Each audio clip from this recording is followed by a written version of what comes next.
bienvenidos a Tu Salud Primero, el bloque médico que todos los domingos nos acompaña a partir de las 4 de la tarde aquí en esta segunda hora informativa. Ahora, algo muy importante. Usted sabía que la diabetes se ha constituido como la séptima causa de muerte en nuestro país. ¿Qué tan peligroso es tener esta enfermedad? ¿Cómo tratarla? ¿Cómo identificar a tiempo quiénes están más propensos a esto? Hay que también indicar que hay 1.3 millones de peruanos mayores de 15 años que conviven con la diabetes. Para eso nos acompaña el doctor Darío Ugarte. Él es endocrinólogo del Hospital Nacional 2 de Mayo del MINSA. Doctor Ugarte, ¿cómo está? Bienvenido a Tu Salud Primero. Qué peligroso saber que la diabetes se ha convertido en la séptima causa de muerte en nuestro país. ¿Esto debido a qué, doctor, por favor? Esta es una enfermedad bastante prevalente. Es prevalente en todo el mundo y su prevalencia ha aumentado de acuerdo también a lo que ha aumentado la obesidad. Diabetes y obesidad son dos enfermedades que van de la mano. Van de la mano, es muy frecuente. Y esto lo podemos ver en las encuestas, en las estadísticas de ENDES que tenemos, donde las regiones que tienen más obesidad son también las regiones que más tienen diabetes. En la costa hay una gran prevalencia de diabetes, después viene la selva, después viene la sierra, y son las regiones como Lima, Trujillo, lo que es Piura, Tacna también, que son los que tienen también más obesidad, que también tienen diabetes. Ahora, ¿por qué es tan peligrosa esta enfermedad? ¿Por qué puede llegar a ser mortal? Uno es que no da síntomas, entonces los diagnósticos a veces son tardíos, y dos, que produce complicaciones a nivel de todo el cuerpo. Tenemos las complicaciones a nivel cerebral. Existe un mayor riesgo de infartos cerebrales, un mayor riesgo de infartos cardíacos. Es la primera causa de insuficiencia renal en todo el mundo y la primera causa de diálisis en todo el mundo, y esto conlleva, por supuesto, todo el resto de complicaciones. Es causa también de amputación mayor, la primera en el mundo, la primera causa de amputación mayor no traumática. Y esto también afecta todo lo que es el estilo de vida. Produce los problemas de neuropatía que alteran mucho la calidad de vida de los pacientes. Entonces, son complicaciones en todo punto. Ahora, doctor, pues, si nos podría explicar un poco qué es la diabetes. Muchas personas de repente han escuchado de la enfermedad, lo tienen conocimiento del nombre, pero no saben qué es en realidad la diabetes y cómo se produce. Exacto. Entonces, partamos en que la diabetes es una enfermedad donde el común denominador es un aumento de los valores de glucosa en sangre. Glucosa en sangre, y es un común. Pero tiene varias causas. Pongámoslo así como unos tickets para una lotería. Son muchas causas que en conjunto nos van a llegar a tener el diagnóstico de diabetes. Factores de riesgo como el aumento de peso, el antecedente familiar, uso de medicamentos que elevan la glucosa como los corticoides, la falta de ejercicio, los estilos de vida, todo esto al final se suman para producir la diabetes. En común, ¿qué es lo que ocurre en el cuerpo? En el cuerpo tenemos una hormona muy importante que es la insulina. Es la hormona que hace que nosotros podamos absorber, podamos utilizar la glucosa que se encuentra en la sangre, que es el alimento preferido de las células. El problema de la diabetes es que, uno, no existe una cantidad suficiente de insulina, porque el órgano que se llama páncreas, que es el que produce insulina, se daña, se altera. Y dos, que el cuerpo no es capaz de utilizar la insulina que ya tiene, lo que también se llama resistencia a la insulina, que también es por ahí bastante conocido. Y así como estas tenemos hasta 13 causas fisiopatológicas, 12 causas, perdón, fisiopatológicas, que son las que nos llevan al producto que es la diabetes. Sí, doctor, muchas veces hemos escuchado en la calle, nuestros compañeros o en la casa también, incluso, por ejemplo, alguien cuando dice, me falta azúcar, por ejemplo, ¿esto qué síntoma da? ¿O es un mito esto o cómo se puede interpretar esto? No sería tanto que me falta azúcar. Habitualmente asociamos lo que es la falta de azúcar a un tema de cansancio, sueño, desgano, malestar. También lo dicen como se me bajó la presión y temas puntos.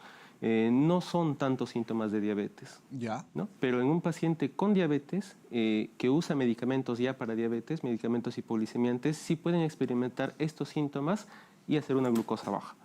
Un paciente que no tenga enfermedades, que no tenga síntomas, raramente tiene glucosas bajas. Ahí tenemos que hacer un estudio e identificar esto. Ujú. Ahora, doctor, ¿quiénes están más propensos a la diabetes? Porque inclusive, como usted señaló, el tema de la obesidad va de la mano con esta enfermedad, pero hemos visto también casos de que desde muy jóvenes empiezan con esto. Hemos visto menores, inclusive bueno, algunos mayores de 15 años, pero algunos menores también conviven con el tema de la diabetes a muy temprana edad. ¿Por qué se da esa situación? Sí, tenemos que tener en cuenta que hay tipos de diabetes. La más común en el mundo es la diabetes de tipo 2, que es la de los adultos. Tipo 2 no nos indica si es severidad, gravedad, es el nombre, diabetes tipo 2. Ok.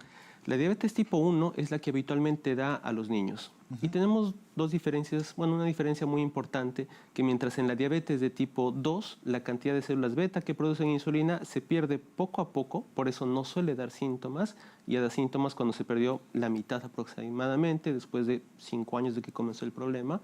En cambio, la diabetes tipo 1, esta pérdida de células que producen insulina se da en el transcurso de 1 o 2 años. Es una pérdida tan rápida que al final los niños necesitan usar insulina. Tienen diabetes y pues su cuerpo no fabrica insulina, tenemos que darles insulina. Pero también se ha visto que ha aumentado la frecuencia de obesidad infantil. Y esto también va de la mano a la diabetes tipo 2, que habitualmente era de los pacientes adultos. Entonces también está ligado a un tema de obesidad. Ahora, esto, doctor, ¿se ha incrementado después de la pandemia? Porque recordemos que durante pandemia no se podía hacer nada durante casi 2 años que estuvimos de encierro. Entonces comienzan ahí ya los cambios de hábitos alimenticios, se consume más, había más sedentarismo porque todos trabajábamos dentro de nuestras casas, bueno, los que podían trabajar dentro de su casa, el resto teníamos que venir como fuerza como primera línea, así como ustedes los médicos, nosotros también. ¿Desde ahí se comienza a incrementar las cifras en el Perú o ya esto viene desde hace un poco más atrás? No, esto ya viene desde hace más atrás. Más atrás. Más o menos 10 años, pero sí se ha visto que con la pandemia y todos estos 2 años de pandemia que hubo todo ese trabajo remoto, este sedentarismo, sí se ha aumentado. Y es una relación directa, o sea, no hay un punto de discusión acá. ¿Cuáles son o cómo prevenir este tema, doctor? ¿Qué hay que hacer? Cambio de hábitos de vida. La mayoría es cambio de hábitos de vida, así como el tratamiento de la diabetes. La primera línea siempre es alimentación. Una alimentación adecuada, una alimentación saludable disminuye bastante el riesgo de desarrollar diabetes. Y punto número 2 es ejercicio. Mientras más ejercicio se haga, es menos probable que una persona haga diabetes y haga el resto de complicaciones o de enfermedades asociadas como hipertensión, los problemas de infarto, todos estos problemas cardiovasculares. Entonces son esos 2 puntos, alimentación adecuada, ejercicio adecuado. El ambiente también nos influye, un ambiente estresante, un ambiente difícil de vivir, por ejemplo, esta inseguridad muchas veces también aumenta, ¿no? Las condiciones de vida también aumentan lo que es el riesgo de diabetes. Sí, doctor, justamente usted ha traído acá algunos implementos para poder hacer justo la prueba. La producción nos había señalado que teníamos que dejar de almorzar, pero se nos olvidó por el tema de la prueba. Pero de todas maneras vamos a realizar la prueba, doctor, para que la gente entienda cómo se realiza esta prueba y cuán importante es y cuáles son los niveles que uno debe mantener para que evitar que la glucosa sea mucho más alto. ¿Cuáles son estos niveles, por ejemplo, doctor? Claro, por ejemplo, un valor de glucosa normal es menos de 100. Ya. Normalmente toda persona debería hacerse un control una vez al año. Muy pocas personas lo hacen, pero debería hacerse. Menos de 100 nos dice que no hay ni diabetes ni prediabetes. Una glucosa entre 100 y 126 en ayunas nos indica que es una glucosa más alta de lo normal, pero no llega a diabetes. Eso es la prediabetes. Y una glucosa de más de 126 ya nos dice que el paciente tiene diabetes. ¿Existe la prediabetes? Porque o es o no es. No, sí existe. Ya. Sí existe. Entonces, este valor, estos puntos de corte que tenemos, nos ayudan sobre todo a identificar el riesgo de complicaciones crónicas. O sea, no nos dice que un paciente, digamos, con 120 de glucosa, o sea, no tenga diabetes, no tiene las complicaciones, tiene menos riesgo de hacer complicaciones crónicas que un paciente que tiene 150 o 200. Entonces, estos puntos de corte nos ayudan a diferenciar qué paciente va a hacer complicaciones a largo plazo, pero sí, existe lo que es prediabetes y es tanto la importancia de este diagnóstico que nos dice que los pacientes con prediabetes tienen mucho riesgo de ser diabetes a 5 años. ¿Cuánto? 80%, 60%, si es que no cambia sus hábitos de vida. Entonces, es una bandera roja muy importante. Ujú. A ver, doctor, para proceder con la... Con la demostración. Estoy cableado acá, no puedo levantarme. Le pediría que por favor se... No te preocupes, se no te acerque, preocupes. doctor, pero bueno.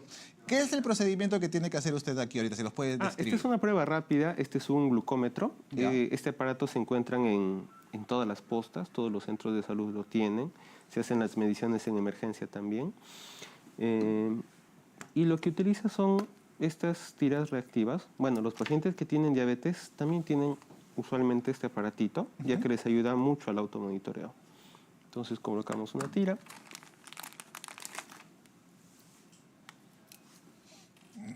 Una de mis peores pesadillas.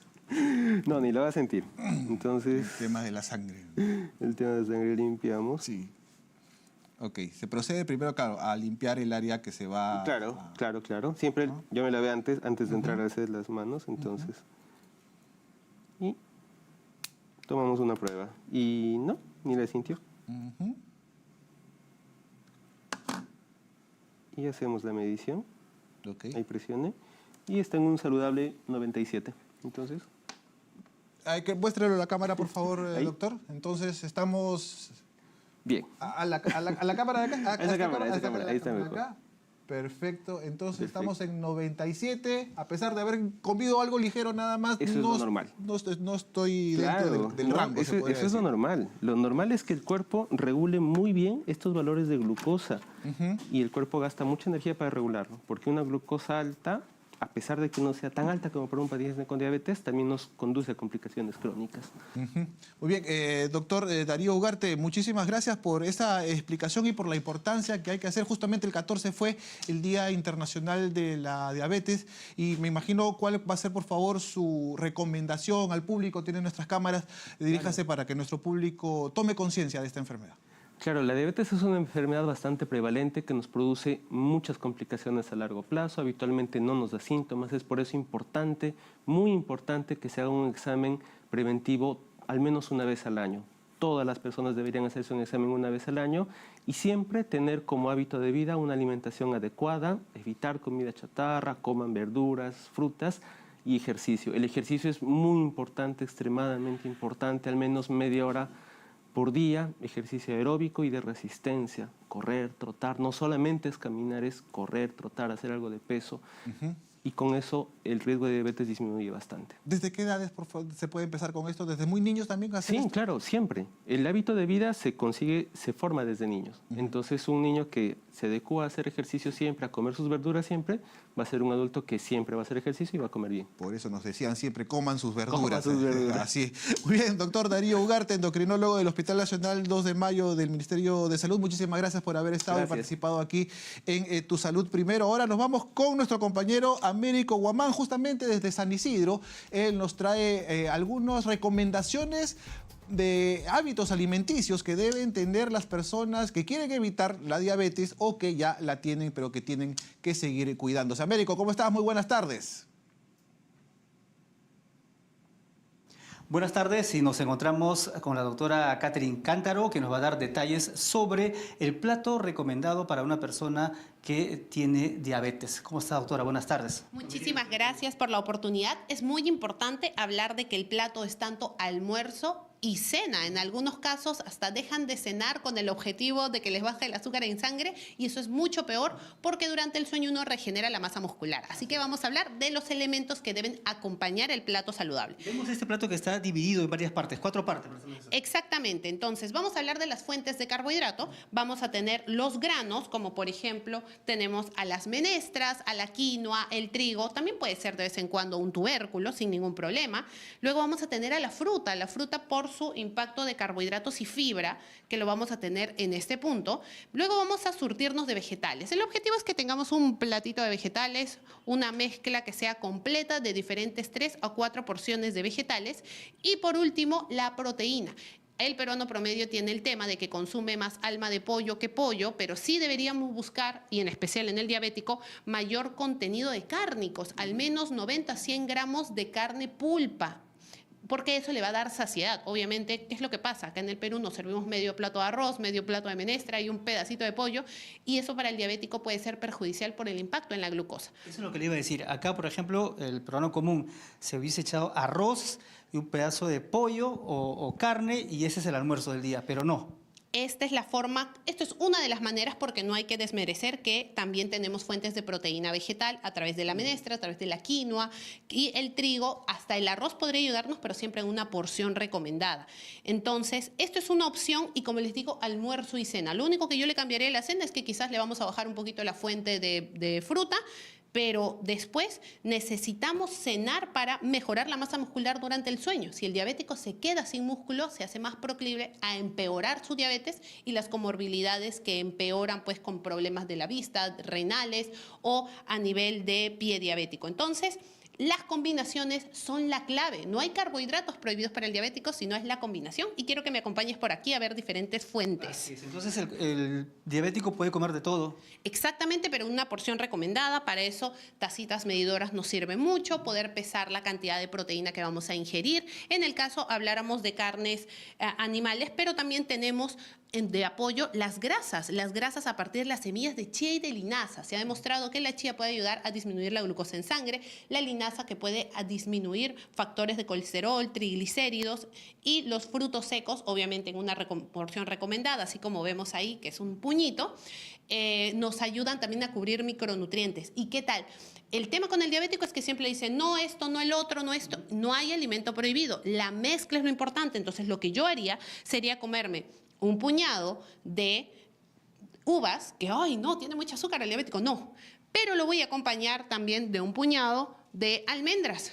Y de esta forma yo voy a potenciar este alimento para que la propia fructosa, los azúcares de la fruta, no impacten en la glucosa. Por otro lado, tenemos que el yacón, y me van a acompañar por acá, es un superalimento, tiene inulina y al diabético le ayuda a que no se le dispare la glucosa en sangre. Así que el yacón podría ser una excelente forma de consumir también carbohidratos en jugo. Y uno dice, ¿el diabético no puede tomar jugo? No es así. Hay que escoger buenos alimentos en jugo, pero acompañarlos de semillas molidas como la chía o la linaza, o el salvado de trigo, que van a disminuir la glucosa en sangre. Entonces, se está estudiando mucho la diabetes, no hay restricciones, lo que estamos buscando es mezclas alimentarias que nos ayuden a reducir la glucosa en sangre y a mejorar la masa muscular, porque con ello le vamos a dar al diabético la capacidad de disminuir su glucosa en el tiempo y que no se centre solamente en el peso, creyendo que bajar de peso es la única forma de curar la diabetes. En temas de bebidas, hay personas que toman, por ejemplo, una gaseosa cero o un jugo bajo en azúcar cero. ¿Eso es verdad o es pura publicidad? Mira, sí hay no hay que negar que las gaseosas no van a ser recomendadas y menos las bebidas alcohólicas, pero es algo que al final lo siguen consumiendo. Pero si entre escoger una gaseosa regular normal, que el azúcar lo tiene muy alta, y la gaseosa cero, que supuestamente no tiene azúcar, no va a impactar significativamente. Si tú estás cuidando la cantidad de carbohidratos en tu alimentación, en cuanto a menestras, papa, arroz, tubérculos, entonces un vasito en el fin de semana de forma muy irregular no te va a generar ningún problema. Es más, el propio diabético que ya se controla, ya estos tipos de alimentos le parecen demasiado dulces, que es muy bueno. Pero yo no puedo decir lo mismo de las bebidas alcohólicas, no hay ninguna recomendación, la bebida alcohólica no se debe consumir bajo ninguna circunstancia, pero bueno, esperemos que no lo hagan. Y si por ahí queremos un poquito más de, pues la gelatina de dieta también puede ser útil, siempre acompañada de semillas o frutos secos. Así es, entonces lo recomendable, ya lo ha mostrado la doctora, este es plato para el almuerzo y también para la cena. Se puede cenar también. Se tiene que cenar. La persona que no cena pierde más masa muscular y se hace más proclive a que la diabetes se empeore. Entonces, es muy importante la cena, pero vean que la porción de carbohidrato es menor, la porción de proteína es más alta y las verduras también. Lo único que yo haría, dependiendo de la edad o el tamaño, es quitar la fruta. Pero después, la cena es importante 2 a 3 horas antes de dormir. Muchas gracias a la doctora Catherine Cántaro, que nos ha dado excelentes recomendaciones con relación a la alimentación para las personas que lamentablemente padecen de esta enfermedad. Con esta información retornamos con ustedes a estudios.